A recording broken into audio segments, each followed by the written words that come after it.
Hello friends, good morning. നമ്മുടെ ഗലാറ്റൈ സീരിയലിലേക്ക് എല്ലാവർക്കും സ്വാഗതം. ഇന്ന് നമ്മുടെ പവിത്രത്തിൻ്റെ ക്ലൈമാക്സ് ആണെന്നുള്ള കാര്യം എല്ലാവരും അറിഞ്ഞു കാണുമായിരിക്കുമല്ലോ. നമ്മുടെ സീസൺ 1 വെല്ലുന്ന കഥയാണ് സീസൺ 2 തൊട്ട് ആരംഭിക്കാൻ പോകുന്നത്. വേദയുടെ വയറ്റിൽ വളരുന്ന കുഞ്ഞിനെയും ഇന്നത്തെ കൊണ്ട് ഇവിടെ നമ്മൾ കണ്ടു തീർക്കുമ്പോൾ അടുത്ത എപ്പിസോഡ് അല്ലെങ്കിൽ അടുത്ത സീസൺ വരുമ്പോൾ വേദയുടെയും വിക്രത്തിൻ്റെയും കുഞ്ഞുമായി വേദ ജീവിതത്തിൽ പൊരുതുന്ന ആ ഒരു ഇതാണ് ഇനി കാണാൻ പോണത്. അപ്പോൾ എന്തായാലും ഇപ്പോൾ ഈ ഒരു നിമിഷം വരെ നമ്മുടെ വിക്രം അറിഞ്ഞിട്ടില്ല വേദ ഗർഭിണിയാണ് എന്നുള്ളത്. വേദ അങ്ങനെ ആരോടും പറഞ്ഞിട്ടുമില്ല. തൻ്റെ വയറ്റിൽ വിക്രത്തിൻ്റെ കുഞ്ഞ് വളരുന്നുണ്ടെന്നുള്ള സത്യം മനസ്സിലാക്കിയ നമ്മുടെ വേദ ഒരുപാട് സന്തോഷിക്കുന്നു. അതോടൊപ്പം തന്നെ അതിലേറെ സങ്കടപ്പെടുന്നു. അനിയൻകുട്ടൻ മരിച്ചതോ ഇതൊന്നും വേദ ഈ നിമിഷം വരെ അറിഞ്ഞിട്ടില്ല. പക്ഷേ വിക്രത്തിനെ പോലീസ് കൊണ്ടുപോയി. അത് ഇപ്പോൾ വേദയോ അല്ലെങ്കിൽ അവിടെയുള്ള ഗീവർഗീസ് അച്ഛനോ ഇവരാരും ചേട്ടനൊന്നും അറിഞ്ഞിട്ടുമില്ല. അപ്പോൾ അനിയൻകുട്ടൻ അന്ത്യകർമ്മങ്ങളൊക്കെ ചെയ്യാനുള്ള കാര്യങ്ങളും അതുപോലെ പ്രാർത്ഥനയൊക്കെ അച്ഛൻ പ്രാർത്ഥിക്കുകയാണ്.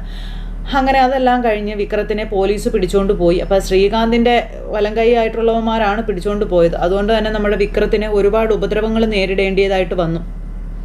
അങ്ങനെ വിക്രം എപ്പോൾ വരുമെന്നുള്ള ഒരു ഇതിലിങ്ങനെ വേദ ഇരിക്കുമ്പോഴാണ് അവിടെ നമ്മുടെ മൈക്കിളച്ചൻ അറിയുന്നത് വിക്രത്തെ പോലീസ് അറസ്റ്റ് ചെയ്തു എന്നുള്ളത്. അത് കേട്ട് കഴിഞ്ഞപ്പോഴത്തേക്കും ഭയങ്കരമായിട്ട് എല്ലാവരും തകർന്നു പോയിട്ടോ. ആരും പ്രതീക്ഷിക്കാത്തൊരു ട്വിസ്റ്റായി പോയല്ലോ അത്. അങ്ങനെ സംഭവിക്കുമെന്ന് ആരും പ്രതീക്ഷിച്ചതുമില്ല. എന്തായാലും ഇതിൻ്റെ പിറകിൽ വലിയ ചതി തന്നെ നടന്നിട്ടുണ്ടെന്നുള്ള കാര്യവും അവർ പറയും. അപ്പോൾ വിക്രത്തിൻ്റെ പേരിലുള്ള കുറ്റമെന്ന് പറഞ്ഞിട്ടുണ്ടെങ്കിൽ ഇപ്പോൾ നമ്മുടെ ശ്രീകാന്തിൻ്റെ അമ്മായച്ചനെ കൊന്നു എന്നുള്ളതും കൂടിയാണ്. പക്ഷെ മരുമകനാണ് ശരിക്കും പറഞ്ഞ അമ്മായച്ചനെ കൊല്ലാൻ സാഹചര്യം ഉണ്ടാക്കിയത്. അവൻ്റെ നേർക്ക് വന്ന തോക്ക് അവൻ നേരെ അമ്മായച്ചൻ്റെ നെഞ്ചിലേക്ക് ചൂണ്ടി കാണിച്ചത് കൊണ്ടാണ് അയാൾ വടിയായി പോയത്. അങ്ങനെ ആ ഒരു ശത്രു അവിടെ അവസാനിച്ചു. പക്ഷേ നമ്മുടെ വേദ ഇതെല്ലാം മനസ്സിലാക്കി അവിടുന്ന് പോരാനായിട്ടുള്ള തയ്യാറെടുപ്പില്ല. കാരണം മൈക്കിളച്ചൻ ഇതെല്ലാം വേദയോട് പറഞ്ഞു. കാരണം എന്നായാലും വേദ അറിയേണ്ട കാര്യങ്ങളാണ്. അതുകൊണ്ട് തന്നെ അച്ഛൻ ഈ കാര്യങ്ങളെല്ലാം വേദയോട് പറഞ്ഞു. ഇതെല്ലാം കേട്ട് വേദ തകർന്നിങ്ങനെ നിൽക്കുക.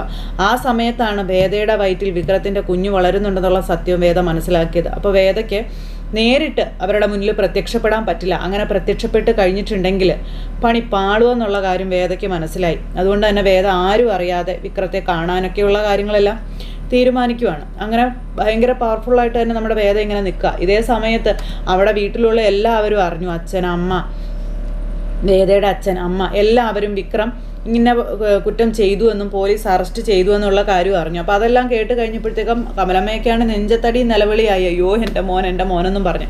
അപ്പോൾ അച്ഛൻ പറയുന്നുണ്ട്, കമല നീ ഇങ്ങനെ കരയല്ലേ, വിക്രം ഒരിക്കലും അങ്ങനെ ചെയ്യില്ല, അവൻ എന്തോ ചതി പറ്റിയതാണെന്ന് പറയുന്നുണ്ട്. എൻ്റെ കുഞ്ഞുങ്ങൾക്ക് മാത്രം എന്താ ഇങ്ങനെയൊക്കെ സംഭവിച്ചുകൊണ്ടിരിക്കുന്നത്, എന്താ എൻ്റെ കുഞ്ഞുങ്ങളെ മാത്രം ദൈവം ഇങ്ങനെ ശിക്ഷിക്കുന്നത്, എല്ലാം അവസാനിപ്പിച്ച് തിരിച്ചു വരാമെന്ന് അവൾ പറഞ്ഞതായിരുന്നു, എല്ലാം പോയേ എന്ന് പറഞ്ഞുകൊണ്ട് അമ്മ ഭയങ്കര കരച്ചിലും. അപ്പോഴാണെങ്കിൽ നമ്മുടെ അച്ഛൻ സമാധാനിപ്പിച്ച് കൂടെ ഇങ്ങനെ നിൽക്കുക.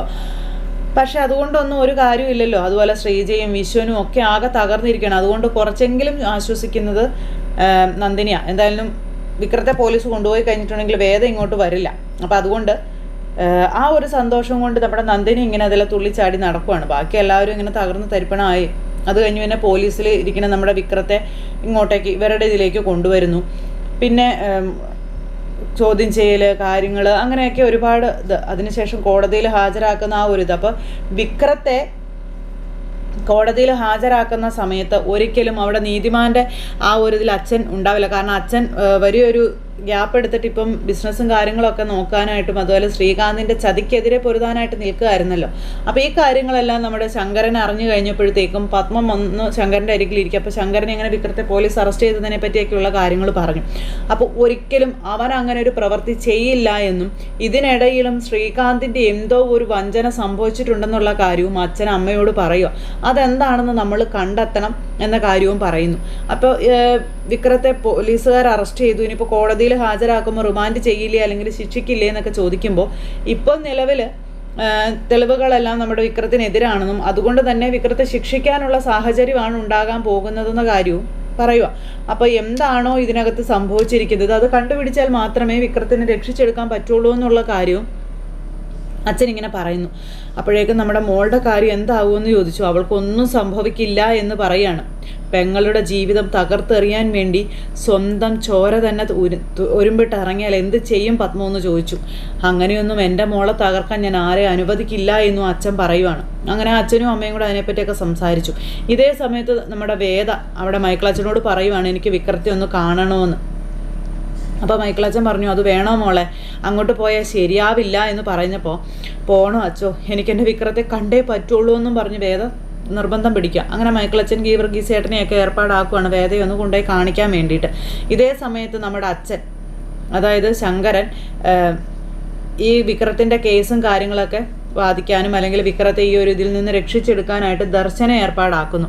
അങ്ങനെ ദർശന ഏർപ്പാടാക്കി ദർശൻ കോടതിയിലേക്ക് വരും. അപ്പോൾ ദർശനോടും നടന്ന കാര്യങ്ങളൊക്കെ കുറേയൊക്കെ പറയുമോ, പക്ഷേ ദർശൻ അതിനൊന്നും നിന്നില്ല. വേറൊന്നുമല്ല, ദർശൻ്റെ അച്ഛനെയാണല്ലോ കൊന്നു കളഞ്ഞത്, അതും വിക്രം. അപ്പം അതിൻ്റെ ഒരു ഇത് ദർശൻ എന്തായാലും ഉണ്ടാകുമല്ലോ. അതുകൊണ്ട് വിക്രത്തിന് വേണ്ടി സംസാരിക്കാൻ ചെന്ന് നമ്മുടെ ശങ്കരനോട് പറ്റില്ല എന്ന് തന്നെ ദർശൻ പറഞ്ഞു. അപ്പോൾ വിക്രത്തിന് വേണ്ടുന്ന ശിക്ഷ മേടിച്ച് കൊടുക്കും ദർശൻ. ഇത്രയും നാളും വേദയ്ക്കും വിക്രത്തിനും സപ്പോർട്ടായിട്ട് നിന്ന ആളാണ് ദർശൻ. പക്ഷേ ഇവിടെ മാത്രം കുറച്ചൊന്ന് പണി പാളിപ്പോയി. ഇപ്പോൾ വിക്രത്തിന് ശിക്ഷ അത് ദർശൻ വാദിക്കുന്നതോടുകൂടി ഉറപ്പായി. അങ്ങനെ നമ്മുടെ വേദ കോടതി മുറ്റത്തെത്തി. അപ്പോൾ അച്ഛനും അമ്മയും എല്ലാവരും അവിടെ എത്തിയിട്ടുണ്ട്. സുധാകരൻ മാഷ്, അതുപോലെ നമ്മുടെ ശങ്കരൻ എന്ന് പറയുന്ന അച്ഛൻ, ശ്രീജ, വിശ്വം, എല്ലാവരും കോടതി മുറ്റത്ത് ഇങ്ങനെ വന്ന് നിൽക്കും. അപ്പോൾ വേദയും വന്നു. വേദ എന്നിട്ട് ഇങ്ങനെ ഓരോ മരത്തിൻ്റെ മറവിൽ, കെട്ടിടത്തിൻ്റെ മറവിലൊക്കെ ഇങ്ങനെ നിൽക്കുക. വയറയിൽ ഇങ്ങനെ താങ്ങി പിടിച്ച് തൻ്റെ കുഞ്ഞു വയറ്റിൽ കിടക്കുകയാണ്. അത് ആരും അറിയുന്നില്ല. അപ്പോൾ തൻ്റെ വിക്രത്തെ ഒന്ന് കാണാൻ വേണ്ടിയിട്ട് വേദ ഇങ്ങനെ വന്ന് കണ്ണീരോടുകൂടി നിൽക്കുകയാണ്. അപ്പോഴാണ് നമ്മുടെ ദർശനം അങ്ങോട്ടേക്ക് ഇറങ്ങി വരുന്നത്. വണ്ടിയിൽ വന്ന് ദർശൻ ഭയങ്കര സ്റ്റൈലിഷായിട്ട് ഇറങ്ങുന്നു. അപ്പോൾ ഈ നമ്മുടെ ശങ്കരനെ കണ്ടു കഴിഞ്ഞിട്ട് പോലും ദർശൻ മൈൻഡ് പോലും ചെയ്തില്ല. കാരണം വിക്രം ഇതിനകത്ത് തെറ്റുകാരനാണെന്ന് ദർശൻ പോലും വിശ്വസിക്കുന്നു.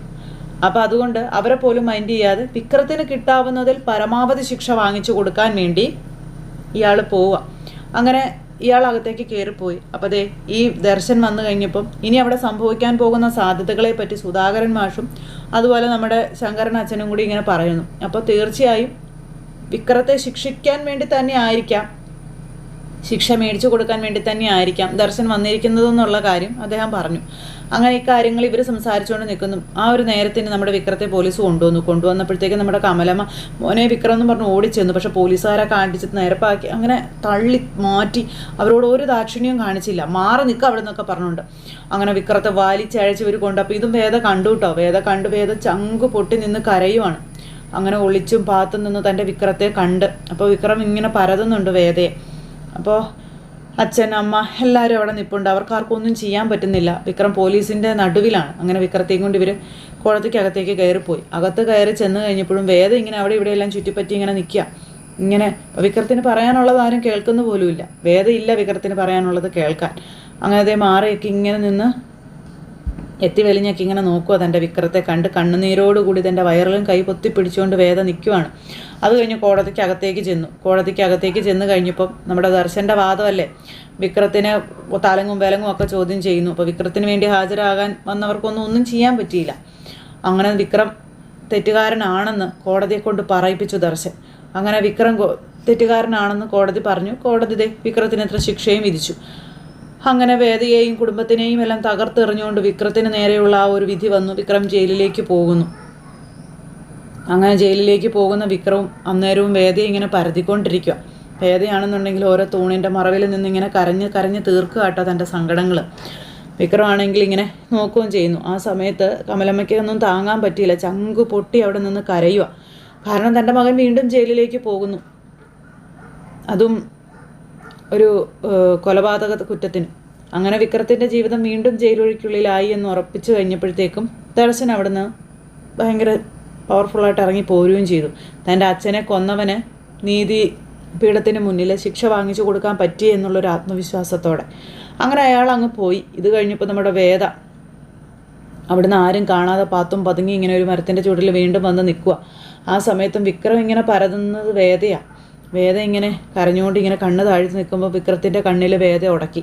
അപ്പോൾ വേദ ഇങ്ങനെ നിൽക്കുന്നത് വിക്രത്തിന് മനസ്സിലായി. അപ്പോൾ വേദ തന്നെ കാണാൻ വന്നിട്ടുണ്ടെന്നുള്ളത് വിക്രത്തിന് മനസ്സിലായി. അപ്പോഴും വിക്രം അറിയുന്നില്ല തൻ്റെ കുഞ്ഞ് വേദയുടെ വയറ്റിൽ വളരുന്നുണ്ട് എന്നുള്ളത്. അങ്ങനെ വിക്രം ആ ശിക്ഷയ്ക്ക് വേണ്ടി പോകുന്നു. വേദ ഇങ്ങനെ ആരോരും ഇല്ലാതെ തൻ്റെ വയറ്റിൽ വളരുന്ന കുഞ്ഞിനെ ഒരു കംസനും, ശ്രീകൃഷ്ണൻ്റെ അതേ ഇതാണല്ലോ, ഒരു കംസനും വിട്ടുകൊടുക്കില്ല എന്നും തൻ്റെ കുഞ്ഞിനെ താൻ പ്രസവിച്ചു വളർത്തുമെന്നുള്ള ആ ഒരു ദൃഢനിശ്ചയത്തോടു കൂടി നമ്മുടെ വേദ ഇങ്ങനെ നിൽക്കുക. അപ്പോൾ അങ്ങനെയൊക്കെ ഒരു സിറ്റുവേഷനൊക്കെ ആയിട്ടാണ് ഇന്നത്തെ നമ്മുടെ ക്ലൈമാക്സ് എപ്പിസോഡ് വരുന്നത്. അപ്പോൾ ആരും മിസ് ചെയ്ത് കളയരുത് കേട്ടോ. എല്ലാവരും കാത്തിരുന്ന് കാണണേ. എല്ലാവർക്കും നല്ലൊരു ദിവസം ആശംസിക്കുന്നു. ടാറ്റാ.